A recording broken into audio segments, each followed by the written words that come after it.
Good morning, children. Today I am going to explain chapter 9, States of Matter and their properties. Yesterday I have explained the topic classification of matter, states of matter, solids and liquid. And today I am going to explain topic gas. Whenever we look into an empty container, we think it is empty. यानी कि जब हम एक खाली container के अंदर देखते हैं, कोई भी बॉटल या ग्लास उसको देखते हैं तो क्या होता है, वो हमें खाली नजर आता है, तो हम सोचते हैं कि ये खाली है. तो क्या है, इज इट रियली एम्प्टी? क्या ये सच में खाली होता है? नो, नहीं होता. The container has air in it. क्या होता है कि इस कंटेनर के अंदर एयर होती है. It is really empty. Container के अंदर एयर होती है. Air is a mixture of several gases. Air जो होती है वो कुछ गैसेस का मिक्सचर होता है. As we have studied in the previous chapter, जैसे कि हमने पहले चैप्टर में पढ़ा है. Whenever we pour liquid और anything into an empty container, जब हम किसी भी खाली कंटेनर के अंदर क्या होता है कि कोई लिक्विड डालते हैं, कोई भी लिक्विड चीज, मिल्क हो गया, मिल्क है, ऑयल है, या कोई भी जूस वगैरह कुछ भी डालते हैं, the gas molecules of the air, जो एयर के गैस मॉलिक्यूल्स होते हैं, are pushed out of the container. Container के बाहर की तरफ पुश करना स्टार्ट करते हैं. The molecules of gases are loosely packed. और जो गैस के मॉलिक्यूल्स होते हैं वो बहुत ज्यादा लूज पैक होते हैं. So there is more space between molecules. तो इसी वजह से जो बहुत ज्यादा स्पेस होता है गैसियस मॉलिक्यूल्स के बीच में. Example, air, carbon dioxide, oxygen and steam. Okay, now change of state of matter. Matter changes from one state to another. यानी कि कोई भी मैटर होता है वो एक स्टेट से दूसरी स्टेट में चेंज हो जाता है जस्ट बाय हीटिंग और कूलिंग. यानी कि उसको हम जब हीट करते हैं या जब हम उसे कूल करते हैं तो उसकी स्टेट में चेंज हो जाता है. यूजुअली जैसे कि matter changes from solid to liquid. यानी कि कोई भी मैटर जैसे कि सॉलिड से लिक्विड में चेंज हो जाता है. And from liquid to gaseous, और लिक्विड से वो गैसियस स्टेट में चेंज हो जाता है ऑन हीटिंग, हीट करने पे. Now solid matter also changes from gaseous state to liquid state. और मैटर जो होता है गैसियस स्टेट से लिक्विड स्टेट में भी चेंज हो जाता है. And from liquid to solid, और लिक्विड स्टेट से वो सॉलिड स्टेट में भी चेंज हो जाता है ऑन कूलिंग, कूल करने पे. ठीक है. Changing of gas into liquid, यानी कि जो गैस होता है, चेंजेस ऑफ गैस, जो गैस होती है इनटू लिक्विड, लिक्विड में जब चेंज हो जाती है ऑन कूलिंग, कूल करने पर, इज नोन एज कंडेंसेशन. उसको हम क्या बोलते हैं? कंडेंसेशन बोलते हैं. ऑन फर्दर कूलिंग, और जब हम उसको दोबारा से कूल करते हैं, the change of liquid into solid is known as freezing. यानी कि इस चेंज को हम क्या बोलते हैं? फ्रीजिंग. जो सॉलिड में वो चेंज हो जाती है उसको हम बोलते हैं freezing. Changing of solid into liquid, यानी कि सॉलिड स्टेट से लिक्विड स्टेट में जब चेंज हो जाती है ऑन हीटिंग, हीट करने पर, इज नोन एज मेल्टिंग. तब उसे हम क्या बोलते हैं? मेल्टिंग बोलते हैं. And when liquid changes to gas on heating, और जब एक liquid gas changes to gas, gas में चेंज हो जाता है ऑन हीटिंग, हीट करने पे, इज नोन एज इवेपरेशन. उसको हम इवेपरेशन बोलते हैं और वेपराइजेशन बोलते हैं. Let us see some more properties of matter. यानी कि अब हम देखो मैटर की और भी दूसरी प्रॉपर्टीज देखते हैं. गैसेस डिसॉल्व इन लिक्विड, यानी कि जो गैसेस होती हैं वो लिक्विड के अंदर डिसॉल्व हो जाती हैं. जैसे कि aquatic animals and plants breathe through oxygen. जो एक्वेटिक एनिमल्स होते हैं, पानी में रहने वाले जो एनिमल्स होते हैं और प्लांट्स होते हैं, ब्रीथ थ्रू ऑक्सीजन, वो ऑक्सीजन के थ्रू ब्रीथ करते हैं, यानी कि वो ऑक्सीजन लेते हैं अपने अंदर. That is dissolve in water. Oxygen कैसे लेते हैं? जो पानी के अंदर होते हैं वो ऑक्सीजन वो वाली लेते हैं जो कि वाटर के अंदर डिसॉल्व होती है, जो उस पानी के अंदर डिसॉल्व होती है ऑक्सीजन, उसको ही वो ब्रीथ करते हैं. If you open the bottle of soft drink, जब आप एक सॉफ्ट ड्रिंक की बोतल को ओपन करते हैं, खोलते हैं, आफ्टर शेकिंग, शेक करने के बाद उसको, सॉफ्ट ड्रिंक की बोतल को जब ओपन करते हैं, व्हाट डू यू ऑब्जर्व? आपने क्या ऑब्जर्व किया है?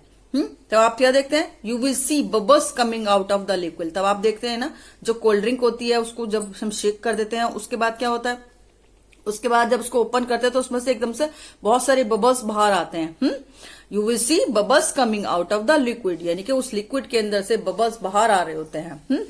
From where does this gas come? ये गैस कहां से आती है? दिस गैस इज नथिंग, ये गैस कुछ भी नहीं होती है, but the carbon dioxide that is dissolve in the liquid, यानी कि लेकिन क्या होता है, लेकिन carbon dioxide that is dissolve, जो कार्बन डाइऑक्साइड डिजोल्व होती है लिक्विड के अंदर अंडर प्रेशर, वो उस प्रेशर से बाहर निकलना स्टार्ट हो जाती है। Now solid dissolve in liquid, यानी कि जो सॉलिड लिक्विड के अंदर डिजोल्व होता है। Some solid mix with liquids very easily, यानी कि कुछ सॉलिड लिक्विड के अंदर बहुत आसानी से डिजोल्व हो जाते हैं, यानी कि मिक्स हो जाते हैं। Add 1 spoon of sugar in a glass of water, जब हम एक गिलास वाटर के अंदर शुगर को डालते हैं एंड स्टर इट, और जब इसको चलाते हैं, what happens to the sugar, उस शुगर का क्या होता है भाई? Nothing can be seen in water, यानी कि हम वाटर के अंदर कुछ भी नहीं देख सकते हैं। क्यों? कि नाउ टेस्ट द वाटर, और उसके बाद हम उस वाटर को टेस्ट करेंगे। इट हैज स्वीट टेस्ट, क्या होगा उसका टेस्ट जो होता है वो स्वीट होता है। वाई, क्यों होता है? This is because the sugar gate mix, ये इसलिए होता है क्योंकि वो शुगर उस पानी के अंदर मिक्स हो गई है विद वाटर, वाटर के साथ मिक्स हो गई है, एंड डिजोल्व इन इट, और वो उसके अंदर डिजोल्व हो गई है। इन द अबव एग्जाम्पल, इस एग्जाम्पल में क्या होगा? Sugar is called solute, water in which the sugar dissolve, यानी कि पानी जिसके अंदर की शुगर डिजोल्व होती है, इज कॉल्ड सॉल्वेंट, उसको हम क्या कहते हैं? सॉल्वेंट कहते हैं। And the water with sugar, और जो वाटर होता है वो शुगर के साथ डिजोल्व इन इट, वो डिजोल्व हो जाता है in it, is collectively known as solution, यानी कि ये जो सब मिक्स हो जाता है वाटर के अंदर, जो ये सॉल्वेंट वो होता है, सॉल्यूट होता है, शुगर या सॉल्ट, वो मिक्स होके क्या बनाता है? एक सॉल्यूशन बनाता है। देखो, solute plus solvent is equal to solution, यानी कि जब वाटर के अंदर कोई सॉल्यूट होता है और सॉल्वेंट होता है तो वो मिक्स होके क्या बनाता है? सॉल्वेंट बनाता है। This sugar occupies the intermolecular space in water, जो ये शुगर होती है इंटरमोलिकुलर स्पेस बनाती है वाटर के अंदर। So you can not find, इसलिए आप नहीं इसको फाइंड कर सकते हैं the difference in the water level के अंदर इसको नहीं फाइंड कर सकते हैं आप। टू अंडरस्टैंड इट क्लियरली, इसको अच्छे से समझने के लिए let us perform the following activity, हम एक एक्टिविटी करते हैं। Matter also undergoes some changes like physical and chemical changes, यानी कि जो भी मैटर होता है वो क्या होता है, उसमें कुछ चेंजेस फिजिकल और केमिकल चेंजेस होते हैं। ठीक है। नाउ फिजिकल चेंज क्या होता है? When a physical change take place, जब एक फिजिकल चेंज, किसी चीज में कोई फिजिकल चेंज होता है, no new substance is form, उसमें कोई नया सब्सटेंस नहीं बनता है, but there may be a change, लेकिन एक चेंज होता है इन साइज, उसके साइज में चेंज हो जाता है। शेप में भी चेंज हो जाता है, और स्टेट ऑफ सबस्टेट, और जो उस मैटर का स्टेट होता है उस स्टेट में भी चेंज हो जाता है। तो फिजिकल चेंज ये सारी चीजों में होता है। किस किस चीज में होता है? साइज में, शेप में, और जो उसका स्टेट होता है उसमें चेंज हो जाता है। एक्टिविटी 2 क्या है इसमें? एक्टिविटी क्या है ये? देखिए, take a little candle wax in a spoon. देखिए, take a little candle wax, यानी कि एक स्पून के अंदर थोड़ा सा हम वैक्स लेंगे। हीट द स्पून, और उस स्पून को हम हीट करेंगे फॉर सम टाइम, कुछ टाइम के लिए, until the solid wax change into liquid, यानी कि जब तक हम उसको हीट करेंगे जब तक कि वो लिक्विड में चेंज नहीं हो जाता है जो वैक्स होता है। On cooling the liquid wax, और कूल करने पे क्या होता है? On cooling the liquid wax you will find the liquid wax changes into solid again.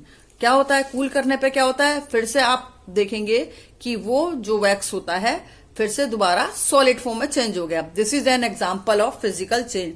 तो इसी को हम फिजिकल चेंज कहते हैं। पहले देखिए, वो जो वैक्स था वो हीटअप किया, तो हीटअप होने पे क्या होता है? लिक्विड में चेंज हो गया, और जब वो लिक्विड में चेंज हो गया तो थोड़ी देर बाद अब हमने उसको ऐसे ही छोड़ दिया, तो उसके बाद वापस से वो अपने सॉलिड स्टेट में आ गया। ओके, ये तो हो गया इसका फिजिकल चेंज। अब क्या है? Chemical change. केमिकल चेंज क्या होता है? इसमें क्या होता है? Any change which result in the formation of a new substance is called chemical change, यानी कि एनी चेंज, कोई भी चेंज विच रिजल्ट, जिसका की परिणाम होता है in the formation of new substance, जिसमें कि कोई नया सब्सटेंस बन जाता है, कन्वर्ट हो जाता है। Chemical changes are not reversible as a new substance is formed, यानी कि जो केमिकल चेंजेस होता है वो रिवर्सेबल नहीं होता है, ना कि इसमें कोई नया सब्सटेंस बनता है। एक्टिविटी 3, नेक्स्ट एक्टिविटी देखते हैं। इसमें एक्टिविटी में क्या है, take some new iron nails. देखो कुछ हम आयरन नेल्स लेंगे, लोहे की कीले लेंगे, वेट देम उसको हम सुखा देंगे, and leave them in open space for 2 days, और 2 दिन के लिए उनको खुले हुए स्पेस में रखेंगे। आफ्टर 2 days, 2 दिन बाद हम देखते हैं, you will find them rusted, आप उसको देखेंगे कि उसके अंदर कुछ रस्ट आ गया है। We can not get the nails as they were before, अब हम क्या देखते हैं कुछ दिन बाद कि वो ऐसे नहीं है जैसे कि पहले थे। This is an example of chemical change, ये एक केमिकल चेंज का ही एग्जाम्पल होता है, ठीक है, ये एक केमिकल चेंज है इसमें। नेक्स्ट क्या है, some other properties of materials. Just look around you can see many materials. देखिए आप कुछ मटेरियल्स को देखेंगे तो all are not of the same kind, सब एक ही तरह के नहीं होते। This materials are recognise in different ways, और इन मटेरियल्स को हम अलग अलग तरीके से रिकॉग्नाइज करेंगे। सच एज टच, कैसे, एक तो हम टच करके करेंगे, कलर देखेंगे उसका कलर से अलग डिफरेंट होते हैं, टेस्ट में डिफरेंट होते हैं, स्मेल में डिफरेंट होते हैं, और उनकी हार्डनेस भी डिफरेंट होती है।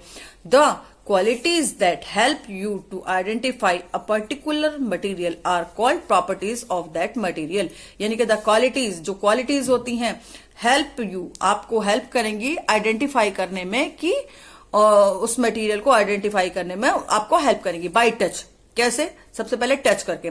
Some materials are very smooth, कुछ मटेरियल्स क्या होते हैं, बहुत ज्यादा स्मूथ होते हैं, टू टच करने में बहुत ज्यादा स्मूथ लगते हैं।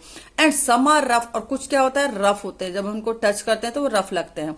Example, surface of the mirror of any plane glass. देखो प्लेन ग्लास का जो सरफेस होगा बहुत ज्यादा स्मूथ होगा, वो टच करने से स्मूथ लगेगा।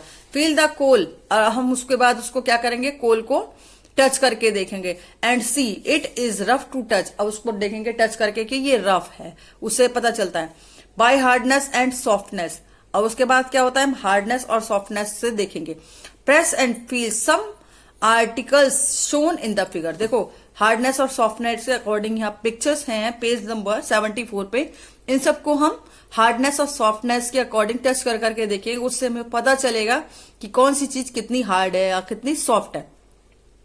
सम of them are hard like brick, उनमें से कुछ जो होती हैं वो हार्ड होती हैं ब्रिक की तरह से, स्टोन की तरह से। And some are soft like bread, कुछ सॉफ्ट होती है जैसे कि ब्रेड स्टफ हो गया, स्टफ टॉय हो गया, वुल बॉल हो गया, एक सॉफ्ट होती है बाय शेप में। Some materials have definite shape, कुछ मटेरियल्स की कुछ एक शेप होती है, whereas some do not have. Example clay and sponge, यानी कि कुछ की शेप डिफरेंट होती है, जैसे कि क्ले हो गया, स्पॉन्ज हो गया। Do not have definite shape, इनकी डेफिनेट शेप नहीं होती है। व्हेन यू अप्लाई प्रेशर, जब आप इन पे प्रेशर अप्लाई करते हैं तो उनकी शेप चेंज हो जाती है, किसकी, स्पॉन्ज की हो गई। इस तरीके से। Some allow light to pass through them and some do not, यानी कि कुछ में से लाइट पास कर जाती है और कुछ में से लाइट पास नहीं करती। The materials that allow the light to pass through them are called transparent, यानी कि कुछ मटेरियल्स ऐसे होते हैं जिनमें से लाइट पास करती है तो उसको हम क्या बोलते हैं, transparent material. And those do not allow light to pass through them are known an opaque material, और जिसमें से लाइट पास नहीं करती है उसको क्या बोलते हैं, ओपेक मटेरियल बोलते हैं। Glass and colourless polythene, glass and colourless polythene are the examples of the transparent material, यानी कि जो ग्लास होता है, ग्लास मीन्स होता है शीशा, और कुछ कलरलेस पॉलिथीन्स होती हैं, वो क्या होती है, किस चीज का एग्जाम्पल होती हैं, वो ट्रांसपेरेंट मटेरियल का एग्जाम्पल होती है। Metal, wooden board and thick cardboard are examples of material, examples of opaque materials, यानी कि कुछ क्या होते हैं, मेटल, वुडन बोर्ड, लकड़ी से बने हुए बोर्ड, और थिक कार्डबोर्ड, मोटे कार्डबोर्ड होते हैं, are examples of opaque material के एग्जाम्पल होते हैं। मटेरियल्स लाइक टिश्यू पेपर, कुछ मटेरियल होते हैं जैसे कि tissue paper, frosted glass are materials that allow light to pass only partially, और उनमें से क्या होता है, लाइट, थोड़ी सी लाइट पास करती है, बहुत थोड़ी लाइट पास होती है। सो दे आर नाइदर ट्रांसपेरेंट, क्योंकि इसलिए वो ना तो ट्रांसपेरेंट होते हैं और नॉट ओपेक, और ना ही वो ओपेक होते हैं, but they are known as translucent, उन ऑब्जेक्ट्स को हम ट्रांसलूसेंट बोलते हैं, यानी कि वो ना तो पूरी तरह से उनमें से क्लियर दिखाई देता है और ना ही थोड़ा धुंधला दिखाई देता है, तो बहुत कम जिसमें से दिखता है उसको हम ट्रांसलूसेंट बोलते हैं। Some break and some do not break, कुछ मटेरियल ऐसे होते हैं जो ब्रेक हो जाते हैं, टूट जाते हैं, और कुछ नहीं टूटते हैं। Glass and bricks break easily, जो ग्लास होता है शीशा और ब्रिक ईंट बहुत आसानी से टूट जाती है। Steel and other metals do not break, लेकिन जो स्टील होता है और दूसरे मेटल्स होते हैं वो लेकिन टूटते नहीं है। But they band on applying pressure, लेकिन वो झुक जाते हैं प्रेशर को अप्लाई करने पे। Some conduct heat and some do not, और कुछ जो हीट को कंडक्ट करते हैं, कुछ नहीं करते हैं। Try to stir and boiling water with 2 spoon, देखो जब वाटर बॉईल हो रहा होता है तो उसके अंदर क्या होता है, हम स्पून डाल के उसको ऐसे करके स्टर करेंगे। One wooden spoon and other steel spoon, यानी 2 स्पून डालेंगे, एक तो वुडन स्पून डालेंगे और एक स्टील की स्पून डालेंगे। आफ्टर 5 मिनट्स, 5 मिनट के बाद, you find that the wooden spoon does not gate heated up, तब आप 5 मिनट के बाद आप क्या देखते हैं, जो वुडन स्पून है वो हीट नहीं हुई है। Whereas the metal spoon becomes very hot, जिसमें कि जो मेटल स्पून थी, स्टील की स्पून थी, वो क्या होता है, वो बहुत ज्यादा हॉट हो गई है। This shows that metal conducts heat but non metals do not, इससे पता चलता है कि मेटल तो हीट को कंडक्ट करते हैं लेकिन नॉन मेटल हीट को कंडक्ट नहीं करते हैं। Some materials dissolve in water and other do not, कुछ मेटल्स होते हैं, मटेरियल्स होते हैं वो वाटर के अंदर डिसॉल्व हो जाते हैं, घुल जाते हैं, लेकिन कुछ नहीं घुलते हैं। Salt and sugar dissolve in water, जो सॉल्ट होता है और शुगर होता है वाटर में डिसॉल्व हो जाता है। वाटर टू फॉर्म सॉल्यूशन, और वो क्या होता है, एक सॉल्यूशन बनाता है। मटेरियल्स लाइक सैंड, कुछ मटेरियल्स होते हैं जैसे कि sand and the sawdust do not dissolve in water, और वो क्या होते हैं, कुछ सोडस्ट वो वाटर के अंदर नहीं डिसॉल्व होते हैं। सैंड जैसे कि सैंड हो गया, वो भी वाटर में डिसॉल्व नहीं करता है। Some materials are attracted towards magnet, कुछ मैग्नेट से अट्रैक्ट होते हैं, बट मैनी डू नॉट, कुछ उसमें से अट्रैक्ट नहीं होते हैं। Materials like iron, nails, iron nuts are attracted to are magnets, वो मैग्नेट से अट्रैक्ट होते हैं। And are called magnetic substances, तब उसको हम क्या बोलते हैं, मैग्नेटिक सब्सटेंसेस बोलते हैं। Substances which do not attract by magnet, जो सब्सटेंस मैग्नेट से अट्रैक्ट नहीं होते are known as non magnetic, उनको हम नॉन मैग्नेटिक बोलते हैं। Example wood, chalk etcetera. Materials can have different colour, materials कई कलर्स के होते हैं। Aluminium is white in colour, aluminium white colour का होता है।